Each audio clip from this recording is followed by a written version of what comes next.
John. I'll be brief because I've mainly come to listen. I'm delighted to see all of you, delighted to share Law Féile Breathe with you. That's a nice link. I also have Dr. Tara Shine, who heads our research and development section. We're very pleased indeed to have Tara join us. I think she's probably known to quite a number of you for her work. And the Foundation intends to stay small and strategic, with the emphasis actually on small and strategic. But when I was working in Realising Rights for the 8 years with a big focus on African countries and linking development and human rights, we learned how to convene, how to catalyse, how to link, how to think out of the box a bit and create synergies where they weren't there. And that's mainly what we've been doing. So it's very important to know what's happening in the universities. We do have a more formal link through the Alliance of Innovation with Trinity and UCD, and we've been familiarising ourselves with what they're doing. But from the beginning, our board has been very clear that we're sort of an open source ally of anybody who's working in the area of climate, particularly in the context of the link with developing countries and climate justice. We take a developmental approach to climate justice. It really links human rights development and climate change and recognises that those most affected at the moment are probably least responsible in the context of greenhouse gas emissions. And how do we square that circle? How do we put much more emphasis on adaptation, put much more emphasis on a human-centred approach? We've had only one project to date, which was funded by the Rockefeller Foundation, which was to bring women leaders and bring them together in Cancun. So we formed a network of about 60 plus women leaders from a grassroots perspective. Indigenous women, the climate-wise women who represent communities deeply affected by the impacts of climate. The NGOs have been trying to engender the UNFCCC process over the years, etc.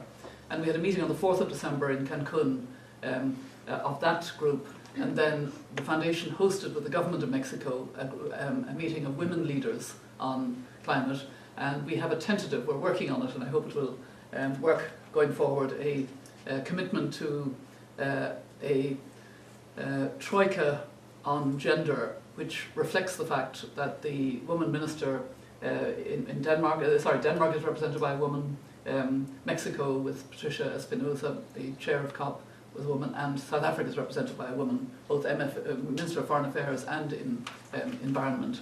So we're hoping that South Africa will carry that forward.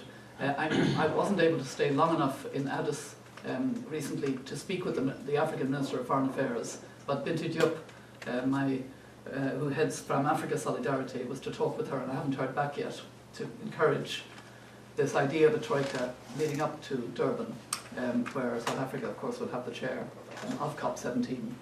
The only other thing I'll mention, because it may have some bearing on the presentations that I'll be hearing, in Addis, I took part in the Gender is My Agenda meeting pre the African Union Summit.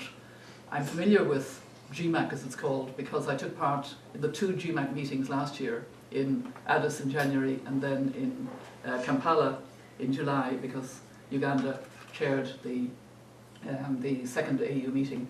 We were focused on women, peace and security issues. This January, GMAC asked if the Foundation would co-host a session on climate with a particular focus on the gender dimensions of climate change and climate justice. And we had a very good session, and there's a commitment on the part of GMAC to work, and this will be particularly FAM Africa Solidarity and MRFCJ, will work towards the next meeting of the African Union, which will be in Equatorial Guinea, and GMAC will have a pre-summit meeting there in July, where we will see how much we've been able to bring out African women's perspectives, African women's leadership, both in the stories of how women are impacted and coping mechanisms, which will build up a kind of evidence base going forward to Durban. Another useful meeting that we had was with the new African Climate Policy Centre, ACPC, which is created by the 3 main African institutions, the African Union, the UN Economic Commission for Africa and the African Development Bank.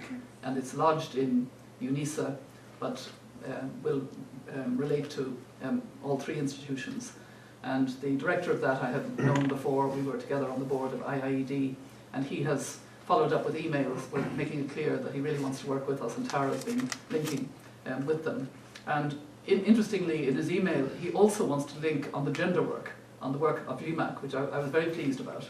So we may be talking about possibilities of RED and RED Plus for African countries, but also possibilities of really trying to bring out the gender dimensions and women's leadership on climate justice, basically leading to Durban. So I'll stop there because, as I said, John, I'm really delighted to have this opportunity to listen to various presentations and to emphasize again that anybody who's working on climate issues, we are keen to have some opportunity for contact.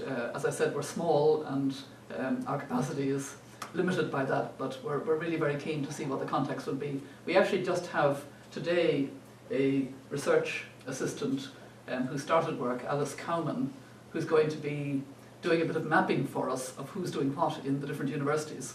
And I said to her this morning that I would, mention this here in the context of Minute, so when she follows up, you'll all tell her what you're doing in more detail than today, and we can sort of build that mapping process, or maybe Minute already has a good mapping which we can benefit from. We don't want to reinvent any wheels. So I'll stop there, and I'm really looking forward to listening. Thank you.